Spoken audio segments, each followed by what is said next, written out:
وعباد الرحمن الذين يمشون على الأرض هونا وإذا خاطبهم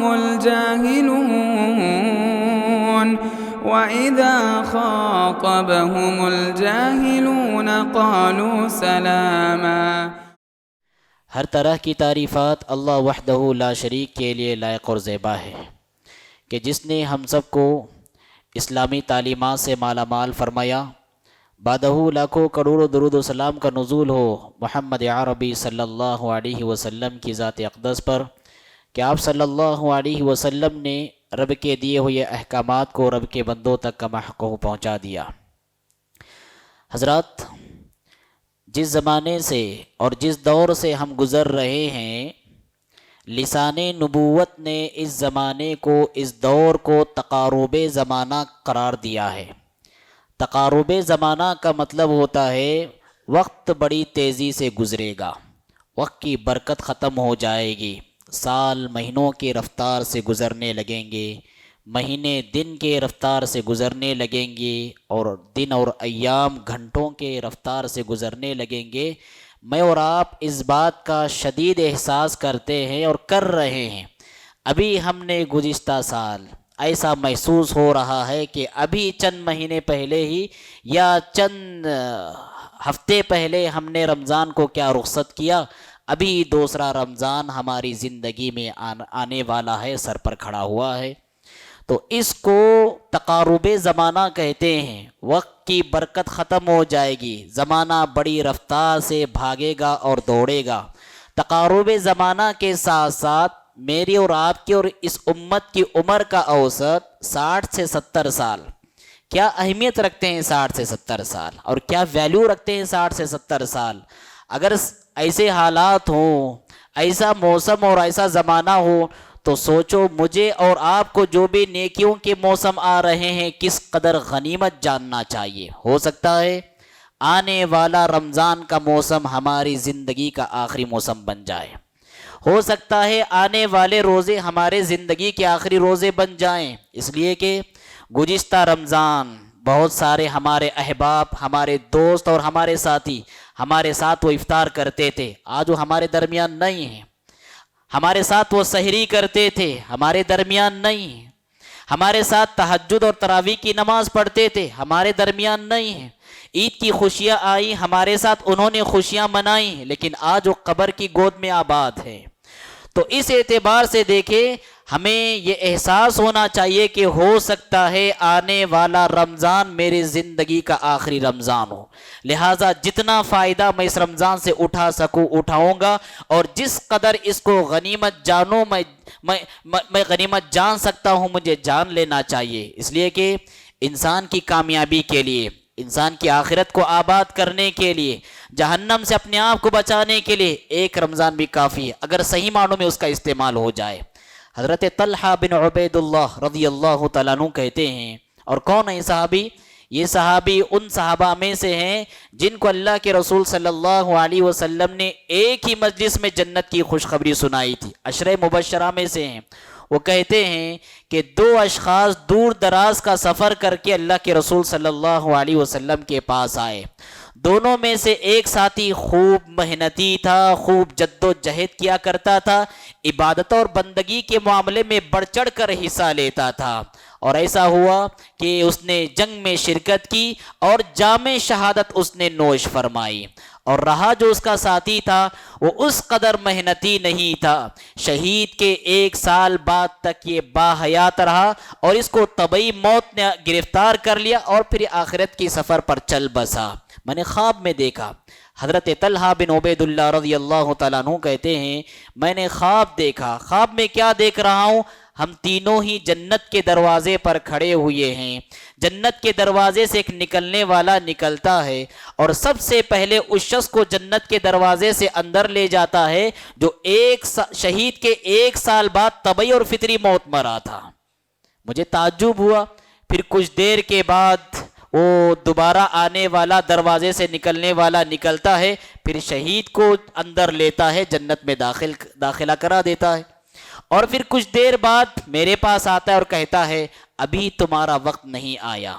جب صبح ہوئی میں نے لوگوں کے سامنے اپنا خواب بیان کیا، لوگوں نے بھی بڑا تعجب کا اظہار کیا۔ بات پہنچتے پہنچتے اللہ کے رسول صلی اللہ علیہ وسلم تک پہنچی۔ اللہ کے رسول صلی اللہ علیہ وسلم نے پوچھا تعجب کیوں کرتے ہو اور کس بات پر تعجب کرتے ہو؟ تو صحابہ نے کہا اللہ کے رسول تعجب والی ہی تو بات ہے، وہ جو محنتی تھا، جد و جہد کرتا تھا، عبادت اور بندگی میں بڑھ چڑھ کر مسابقہ آرائی کا جذبہ اس کے پاس تھا، اور وہ بھی شہید ہو کر بھی وہ جنت میں آخر میں داخل ہو رہا ہے، تاخیر سے داخل ہو رہا ہے، تعجب کی بات تھی ہوئے۔ اللہ کے رسول صلی اللہ علیہ وسلم نے کہا کہ ایسا نہیں ہے، اس کے شہید ہونے کے بعد 1 سال تک یہ باحیات رہا، اس نے اتنی نمازیں پڑھی، رمضان اس کو ملا، رمضان کے روزے رکھے، رمضان میں عبادتیں کی، کیا ایسا نہیں ہے؟ صحابہ کرام نے کہا ہاں اللہ کے رسول۔ تو آپ نے فرمایا ان بینہما کما بین السماء والارض، دونوں کے درجات اتنا فرق ہے دونوں کے درجات کے درمیان جتنا فرق کے آسمان و زمین کے درمیان کی مسافت میں ہے۔ سبحان اللہ، ہماری نجات کے لیے 1 رمضان کافی ہے۔ اگر واقعی معنوں میں ہم رمضان کو رمضان کی طرح گزاریں گے، عبادت اور بندگی میں شوق اور ولولہ دکھائیں گے، ہماری آخرت کو آباد کرنے کے لیے انشاءاللہ العزیز 1 رمضان کافی ہے۔ حضرات، اب رمضان میں ہم انشاءاللہ چند دنوں کے بعد داخل ہونے والے ہیں، تو سنت یہ ہے کہ رمضان کا استقبال کرنے کے لیے رمضان کا چاند تو ہر مہینے کا ابتدائی چاند ہمیں جسے ہلال کہتے ہیں، ہلال دیکھنے کا اہتمام ہونا چاہیے، لیکن خاص طور پر رمضان کا ہلال دیکھنے کا اہتمام ہونا چاہیے۔ اللہ کے رسول صلی اللہ علیہ وسلم جب رمضان کا چاند اس طرح سے نظر آتا تھا، آپ کہتے تھے اللہم اہلہ علینا بالیمن والایمان والسلامت والاسلام ربی وربک اللہ، اے اللہ اس چاند کو ہمارے لیے مبارک چاند بنا دے، اس چاند کو ہمارے لیے امن و سلامتی کا پیامبر بنا دے، اے چاند تیرا رب بھی اللہ ہے اور میرا رب بھی اللہ ہے۔ چاند دیکھنے کا اہتمام ہونا چاہیے۔ اور دوسری بات، اللہ کے رسول صلی اللہ علیہ وسلم کا یہ طرز تھا، آپ کا یہ عمل تھا، رمضان کی جیسے ہی مبارک ساعتیں آتی تھی، صحابہ کرام کے درمیان خوشیاں بانٹتے تھے آپ، اور کہتے تھے اتاکم شہر رمضان، ہمیں بھی خوش ہونا چاہیے رمضان کی آمد پر، لیکن ہماری خوشیاں صحابہ کی خوشیاں سے مختلف نہیں ہونا چاہیے۔ عام طور پر ہماری خوشیاں رمضان کو لے کر کس انداز میں پائی جاتی؟ چلو بزنس کرنے کا موقع ملے گا، نئے نئے پکوان اور نئے غذائیں کھانے کا موقع ملے گا، اس طرح سے خوشیاں نہیں۔ یہ عبادت کی خوشی ہونا چاہیے، یہ اللہ کے مہمان کی آمد کی خوشی ہونا چاہیے، یہ روح کی تربیت کا مہینہ ہونے کی خوشی ہونا چاہیے۔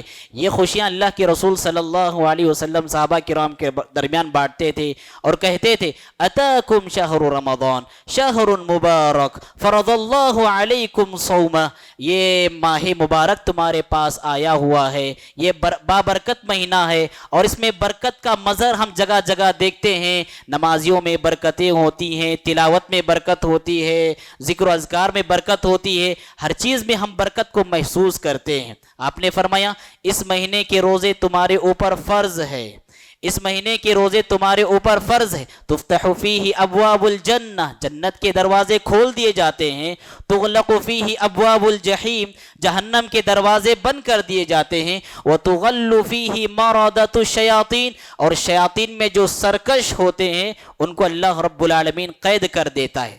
ہم کو تو دکھائی نہیں دیتا کہ جنت کے دروازے کھل رہے ہیں، جہنم کے دروازے بند ہو رہے ہیں، اور سرکش شیاطین کو جکڑا جا رہا ہے، ہم کو تو دکھائی نہیں دے رہا، لیکن ہم محسوس کرتے ہیں اس بات کو کہ سبحان اللہ، جو 11 مہینے کے پاپی تھے وہ رمضان کا مہینہ آتے ہی دیندار بن جاتے ہیں، جنہوں نے 11 مہینوں تک مسجدوں کو بھلا رکھا تھا پھر وہ آ کر مسجدوں کو آباد کرنے لگ جاتے ہیں۔ تو کیا یہ اس کے اثرات نہیں کہ جنت کے دروازے کھول دیے گئے، جہنم کے دروازے بند کر دیے گئے، شیطانوں کو جکڑا گیا؟ پھر آپ نے فرمایا وَفِيهِ لَيْلَةٌ خَيْرٌ مِّنْ أَلْفِ شَهْرٍ مَنْ حُرِمَ خَيْرَهَا فَقَدْ حُرِمَ، اس مہینے میں اللہ نے ایسی رات رکھی ہے جو 1000 راتوں سے بہتر ہے، جو اس کے خیر سے محروم ہے، حقیقی بدقسمت یہ انسان ہے۔ تو حضرات، ہمیں دل سے حقیقی خوشی ہونا چاہیے رمضان کی آمد پر، رمضان کی استقبال میں ایک مومن بندے کا مومنانہ نقطہ نظر یہ ہونا چاہیے کہ اللہ کا مہمان بھیجا ہوا مہمان ہمارے پاس آ رہا ہے، ہماری خوشی کا اظہار ہونا چاہیے اور مبارک مبارک کہہ کر ہم خوشیاں بھی بانٹنا چاہیے۔ اسی طرح سے حضرات، رمضان کا مہینہ آنے سے پہلے ہمارے نیتوں کی اصلاح ضروری ہے، نیتوں کی اصلاح ضروری ہے، اس لیے کہ روزے کی قبولیت کے لیے 2 شرطیں اللہ کے رسول صلی اللہ علیہ وسلم نے رکھی ہے۔ کیا شرطیں ہیں وہ 2؟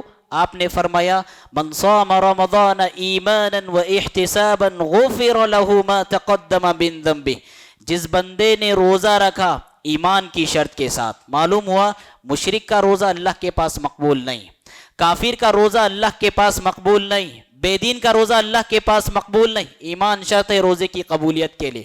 اور دوسری شرط اللہ کے رسول نے کہا وہ احتسابا، اجر کی امید ہونا چاہیے، اللہ کو خوش کرنے کا جذبہ ہونا چاہیے۔ عام طور پر لوگوں کی زبانی یہ سنا جاتا ہے روزہ رکھ لوں گا بی پی لیول ہو جائے گا، شوگر کنٹرول میں آ جائے گا، فلاں بیماریاں جو بھوک رہنے سے ختم ہو سکتی ہیں ختم کرا لوں گا۔ دنیاوی فائدوں کو ہم ذہن میں رکھتے ہوئے روزہ رکھتے ہیں۔ یاد رکھو اگر اس نیت کے ساتھ ہم دنیا میں روزہ رکھیں گے، دنیاوی فوائد جو حاصل ہونا ہے تو حاصل ہو جائیں گے، لیکن آخرت کے سب سے بڑے خیر سے محروم ہو جائیں گے۔ لہٰذا ہمارے نیت روزہ رکھنے سے اللہ کی عبادت ہونا چاہیے۔ ہاں، اللہ کی عبادت کی نیت سے ہم روزہ رکھیں گے، جو فائدے اللہ رب العالمین روزے کے کرشمے سے ہم کو نوازنا چاہے گا اللہ نواز دے گا۔ من صام رمضان ایمانا واحتسابا، ہمارے دل کی اصلاح ہونا چاہیے، نیتوں کی اصلاح ہونا چاہیے۔ یاد رکھیے ہمارے جسم میں دل کی حیثیت ایک بادشاہ کی ہے، بادشاہ اگر سدھر جائے سنبھل جائے، رعایا سنبھل جاتی ہے سدھر جاتی ہے۔ بادشاہ اگر بگڑ جائے بہک جائے، یہ ہمارے اعضاء جو رعایا کی شکل میں ہمارے وجود سے جڑی ہوئی ہیں یہ بھی بہکتی ہیں بگڑتی ہیں۔ اسی مفہوم کو اللہ کے رسول صلی اللہ علیہ وسلم نے اس انداز میں بیان فرمایا الا ان فی الجسد مضغہ اذا صلح صلح الجسد کلہ واذا فسدت فسد الجسد کلہ الا وہی القلب۔ لوگوں، ہمارے جسم میں ایک ایسا حصہ ہے وہ سدھر جائے تو جسم سدھر جائے، وہ بگڑ جائے تو جسم بگڑ جائے۔ آپ نے فرمایا الا وہی القلب، ہوشیار ہو جاؤ وہ دل ہے۔ دل کی اصلاح رمضان سے پہلے ضروری ہے۔ ابراہیم خلیل اللہ اللہ رب العالمین سے دعا کرتے تھے، قلب سلیم کی دعا کرتے ہوئے کہتے تھے وَلَا تُخْزِنِي يَوْمَ يُبْعَثُونَ يَوْمَ لَا يَنْفَعُ مَالٌ وَلَا بَنُونَ إِلَّا مَنْ أَتَى اللَّهَ بِقَلْبٍ سَلِيمٍ۔ اے اللہ تبارک و تعالی، قیامت کے دن کی رسوائی سب سے عظیم رسوائی ہے، سب سے بڑی ذلت ہے، لہٰذا قیامت کے دن کی ذلت سے مجھے بچا لینا۔ جس دن نہ مال فائدہ دے گا نہ اولاد فائدہ دے گے، وہی شخص اس دن فائدے میں رہے گا جس نے قلب سلیم لایا ہو۔ قلب سلیم کسے کہتے ہیں؟ ہر طرح کی گندگیوں اور بیماریوں سے ہمارا دل پاک ہو، چاہے وہ اعتقاد کی گندگیاں اور بیماریاں ہوں، چاہے وہ اخلاق کی گندگیاں اور بیماریاں ہوں۔ ہمارے دل اور ہمارے نفس میں شیطان کا غرور جیتا ہے۔ رمضان آنے سے پہلے شیطان کے غرور کو ختم کرنا چاہیے۔ ہمارے دل اور ہمارے جی میں فرعون کی تمرد اور فرعون کی سرکشی جیتی ہے۔ رمضان کے آنے سے پہلے فرعون کے تمرد کو کچلنا چاہیے۔ ابو جہل کی جہالت جیتی ہے، رمضان آنے سے پہلے جہالت کا خاتمہ ہونا چاہیے۔ ہمارے دل میں بلام بن باورا کی خواہش پرستی جیتی ہے، رمضان آنے سے پہلے خواہش پرستی کا خاتمہ ہونا چاہیے۔ اس لیے کہ رمضان کا جو مقصد ہے، اللہ رب العالمین نے کیا کہا؟ یا ایہا الذین آمنوا کتب علیکم الصیام کما کتب علی الذین من قبلکم لعلکم تتقون۔ ایمان والو، تم پر ایسے ہی روزے فرض کیے گئے ہیں جس طرح سے تم سے پہلے والے لوگوں پر فرض کیے گئے۔ کیوں؟ اللہ نے یہ نہیں کہا تاکہ تم بھوکے رہو، تاکہ تم پیاسے رہو، تاکہ بھوکوں اور پیاسوں کا درد محسوس کرو، تاکہ تمہارے گھر میں اناج اور راشن جمع ہو۔ اللہ رب العالمین نے روزے کا مقصد یہ نہیں بتایا، کیا بتایا؟ لعلکم تتقون، تاکہ تمہارے دل میں تقوی پیدا ہو جائے۔ اللہ کے رسول نے کہا التقوی ہا ہونا، تقوی یہاں ہوتا ہے، تقوی یہاں ہوتا ہے۔ رمضان آنے کے باوجود، روزہ رکھنے کے باوجود اگر دل تقوی سے محروم ہو، روزے کی حقیقی معنویت سے ہم سب محروم ہیں۔ روزے کا جو مقصد ہے، اصل مقصد ہے، اس اصل مقصد سے ہم سب محروم ہیں۔ اس لیے اللہ کے رسول نے فرمایا کم من صائم لیس له من صیامه الا الظمأ وکم من قائم لیس له من قیامه الا السہر۔ کتنے ہی روزے دار ایسے، روزہ بہت سارے مسلمان رکھتے ہیں، لیکن کتنے ہی روزے دار ایسے ہیں جن کو بھوکے پیاسے رہنے کے علاوہ کوئی اجر و ثواب حاصل نہیں ہوتا، اور کتنے ہی رات جاگ جاگ کر تراویح کی نماز پڑھنے والے ایسے ہیں جن کو اپنے آپ کو تھکانے کے علاوہ اور کوئی چیز میسر نہیں ہو سکتی۔ حضرت عمر بن خطاب رضی اللہ تعالیٰ عنہ، حج کا موسم تھا، آپ ارکان حج ادا کرتے ہوئے آپ صفا پہاڑی پر ٹہرتے ہیں، اور آپ کے ساتھ آپ کا قابل فرزند حضرت عبداللہ بن عمر رضی اللہ تعالیٰ عنہ یہ بھی رہتے ہیں۔ جب ان کی نگاہ لوگوں پر پڑتی ہے، لوگوں کا ٹھاٹے مارتا ہوا سمندر جو حج کرنے کے لیے بیت اللہ شریف پہنچا ہوا ہے، ان کا بیٹا حضرت عبداللہ بن عمر رضی اللہ تعالیٰ عنہ اپنے باپ سے مخاطب کرتے ہوئے کہتے ہیں، ابو جان ما اکثر الحاج، سبحان اللہ، کتنے حاجی ہیں، حاجیوں کا ٹھاٹے مارتا ہوا سمندر، کتنی بھیڑ بھاڑ ہے۔ حضرت عمر بن خطاب رضی اللہ تعالیٰ عنہ جب بیٹے کی زبان سے جملے سنتے ہیں تو کہتے ہیں، یا بنی ولیکن الحاج قلیل، ہاں بھیڑ بھاڑ بہت زیادہ ہے، مسافرین بہت زیادہ ہے، جم گھٹا بہت ہے، لیکن اس جم گھٹے میں واقعی معنوں میں حاجیوں کی تعداد بہت کم ہے۔ ایسے ہی صورتحال بالکل روزے داروں کی ہوتی ہے، روزہ سارے تقریباً مسلمان رکھتے ہیں، لیکن واقعی حقیقی روزہ بہت کم مسلمان رکھتے ہیں، جن کو روزہ رکھنے کا فائدہ ہوتا ہے، جن کی دل کی دنیا سنورتی ہے، ورنہ رمضان گزرنے کے ساتھ وہی رفتار بے ڈھنگی جو پہلے تھی اب بھی ہے، وہی گناہوں کے دل دادا، وہی نمازوں سے غفلت، وہی محرمات کا ارتکاب۔ اگر روزے کے باوجود ہمارا دل متقی نہ بن سکے، روزے کے حقیقی مقصد اور حقیقی فائدے سے ہم سب محروم ہیں۔ لعلکم تتقون، اللہ رب العالمین نے کہا روزہ اس لیے تم رکھو تاکہ تمہارا دل متقی ہو جائے، گناہوں سے تم پاک صاف رہو، اور نیکیاں کرنے کا جذبہ تمہارے اندر پیدا ہونا چاہیے۔ یہ دلوں کی پاکی صفائی رمضان کی آنے سے پہلے ہونا چاہیے۔ کیوں؟ اس لیے کہ جو دل گناہوں سے آلودہ ہو، عبادت کی طرف بڑھنے کے لیے اس دل کو بہت پریشانی اور بہت مشکل ہوتی ہے۔ لہٰذا گناہوں کی گندگی سے اور گناہوں کے دھبے سے رمضان آنے سے پہلے اپنے دل کو پاک صاف کرنا چاہیے۔ کیسے ہوگا پاک صاف؟ اللہ رب العالمین نے ارشاد فرمایا، یا ایھا الذین آمنوا توبوا الی اللہ توبۃ نصوحا، اے ایمان والو اللہ کے حضور سچی اور خالص توبہ کرو۔ توبہ کرنے سے ہمارا دل پاک صاف ہوتا ہے، اور توبہ اور سچی توبہ کا مطلب یہ ہوتا ہے گناہ کو فوراً چھوڑ دینا چاہیے، جو گناہ ہو چکا اس پہ شرمندہ ہونا چاہیے، اور آئندہ کبھی نہ کرنے کا عزم مصمم ہونا چاہیے۔ اگر گناہ کا تعلق کسی بندے کے حق سے ہے تو پھر اس بندے سے جا کر معافی تلافی کرنا چاہیے۔ یہ سچی توبہ ہے، یہ خالص توبہ ہے۔ رمضان کا موسم آنے سے پہلے توبہ کے ذریعے اپنے دل کی اصلاح کیجئے، آپ کا دل بندگی کے لیے لپکے گا، اور بندگی کا ایک ولولہ ہمارے دل میں پیدا ہوگا۔ اسی طرح سے حضرات، رمضان کے موسم میں بہت سارے لوگ ایسے ہیں جو اپنی دنیا آباد کرتے ہیں، اور بہت کم ایسے ہیں جو آخرت آباد کرتے ہیں۔ اللہ رب العالمین نے قرآن مجید میں ایک بات ارشاد فرمائی، رجال لا تلہیہم تجارۃ ولا بیع عن ذکر اللہ واقام الصلاۃ وایتاء الزکاۃ یخافون یوما تتقلب فیہ القلوب والابصار۔ ہم میں سے بہت سارے بھائی ایسے ہیں جو رمضان آنے کا انتظار کرتے ہیں۔ کیوں انتظار کر رہے ہیں بھائی؟ اس لیے کہ نیا تجارتی کاروبار شروع کرنا ہے، نیا بزنس ڈالنا ہے، نئی رقم کمانا ہے، پیسے کمانا ہے، اپنی دنیا آباد کرنا ہے۔ اللہ کے چہیتے بندے کون؟ اللہ رب العالمین نے فرمایا اللہ کے نزدیک با کمال مرد اور اللہ کے چہیتے بندے وہ بندے ہیں، رجال لا تلہیہم تجارۃ ولا بیع عن ذکر اللہ واقام الصلاۃ وایتاء الزکاۃ۔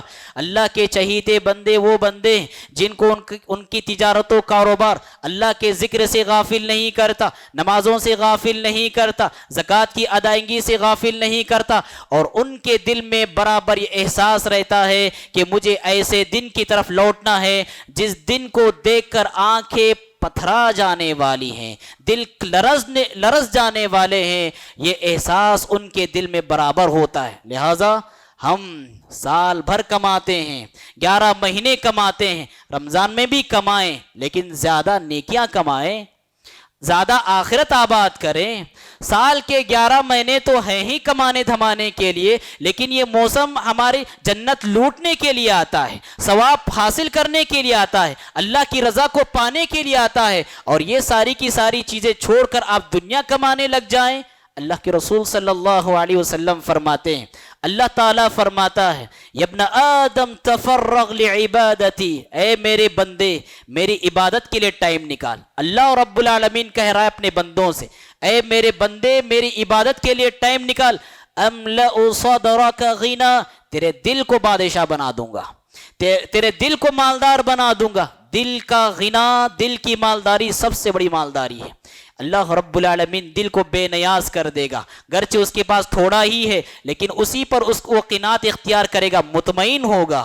وَأَسُدَّ فَقْرَكَ، کبھی ایسا نہیں ہوگا کہ تیرے بچے رات میں بھوکے سو جائیں، فاقے کے فاقے تجھے گزارنے پڑے، ایسا کبھی نہیں ہوگا۔ اللہ کا وعدہ ہے بندوں سے، میری عبادت کے لیے ٹائم نکال، میں تیرے دل کو مالدار بناؤں گا اور فقیری کا تیری زندگی سے خاتمہ کروں گا۔ وَإِن لَّمْ تَفْعَلْ، اگر ایسا نہیں کرے گا تو پھر تیری زندگی میں مشغولیات اور مصروفیات کا عذاب مسلط کر دوں گا، اور پھر تو کمانے دھمانے میں اس قدر مصروف ہو جائے گا، اس قدر مصروف ہو جائے گا، لذت زندگی اور عبادت سے محروم ہو کر پھر آن کے آن میں اجل اور فرشتہ تیرے قدموں میں پہنچ جائے گا۔ لہٰذا مصروفیات کا عذاب دنیا کے عذابوں میں سے ایک عذاب ہوتا ہے۔ لہٰذا رمضان کے مہینے میں عبادت کے لیے، ایسا ہمارے شہر میں خاص طور پر صورتحال دیکھی جاتی ہے، صرف تاجر حضرات 3 دن کی تراویح میں قرآن مکمل کرتے، اس کے بعد پوری تراویح سے چھٹی لے لیتے، یا پھر بس اوقات بہت سارے احباب ایسے بھی ہیں کہ رمضان کا ابتدائی عشرہ اس میں تو بڑا شوق بڑا ذوق دکھاتے ہیں، لیکن اس کے بعد پھر آہستہ آہستہ ان کا جذبہ بندگی بھی ختم ہو جاتا ہے، پھر اور کسی اور دنیا میں مصروف ہو جاتے ہیں۔ تفرغ لعبادتی، اللہ رب العالمین کا وعدہ ہے مجھ سے، آپ سے، سارے تاجر بھائیوں سے، میری عبادت کے لیے وقت نکالو، اللہ مالدار بنا دے گا۔ اور اسی کے ساتھ ساتھ آخری پیغام دے کر اپنی بات کو ختم کرتا ہوں۔ رمضان کا سب سے بڑا اعزاز اور سب سے بڑا انعام اللہ کی مغفرت حاصل کرنا۔ جو رمضان کو پانے کے باوجود اللہ کی مغفرت کو حاصل نہ کر سکا، اللہ کے رسول صلی اللہ علیہ وسلم فرماتے ہیں سب سے بڑا نامراد، سب سے بڑا محروم اور سب سے بڑا خاسر اور خائب آدمی ہے ایسا۔ اللہ کے رسول ایک مرتبہ ممبر پر چڑھے، آپ نے 3 مرتبہ آمین کہا، صحابہ نے پوچھا اللہ کے رسول معمول کے خلاف آپ نے 3 مرتبہ آمین کہا، کیا وجہ ہے؟ آپ صلی اللہ علیہ وسلم نے 3 وجہوں میں سے ایک وجہ جو بیان فرمائی وہ یہ، من ادرک رمضان ولم یغفر لہ، رمضان پانے کے باوجود عبادت کر کے اپنے حق میں مغفرت کا پروانہ نہ لکھا سکا، ایسا انسان دنیا کا سب سے بڑا محروم ہے، اور ایسا انسان دنیا کا سب سے بڑا خاسر انسان ہے۔ عبادتیں جو اللہ رب العالمین نے رمضان سے جوڑی ہیں، آپ ان پر غور کر دیکھیں۔ روزے کی عبادت کیا مقصد؟ من صام رمضان ایمانا واحتسابا غفر له ما تقدم من ذنبه، مغفرت۔ قیام اللیل رمضان کی عبادت کیا کہا گیا؟ من قام رمضان ایمانا واحتسابا غفر له ما تقدم من ذنبه، قیام اللیل کا مقصد بھی مغفرت۔ یہاں تک کہ جو لیلۃ القدر ہے، ماں عائشہ فرماتی ہیں کہ میں نے اللہ کے رسول سے پوچھا کہ اگر لیلۃ القدر کو میں پاؤں تو کیا پڑھوں؟ کتنی دعائیں ہو سکتی تھی، کتنی امیدیں ہو سکتی تھی، ہزاروں امیدیں ہزاروں دعاؤں کے درمیان سے اللہ کے رسول صلی اللہ علیہ وسلم نے دنیا کی سب سے بہترین رات میں جو دعا سکھائی، اللہم انک عفو تحب العفو فاعف عنی، اللہ مجھے معاف فرما دے۔ تو رمضان کا سب سے بڑا اعزاز، رمضان کا سب سے بڑا انعام اور رمضان کی سب سے بڑی سعادت یہی ہے کہ بندے کی زمین ہی پر مغفرت ہو جائے۔ بڑے نادان ہوں گے وہ، رمضان کی اتنی پربہار مسرتیں اور سعادت بری لمحات کو بازاروں میں گزاریں گے، اور وہ بھی آخری عشرے کو،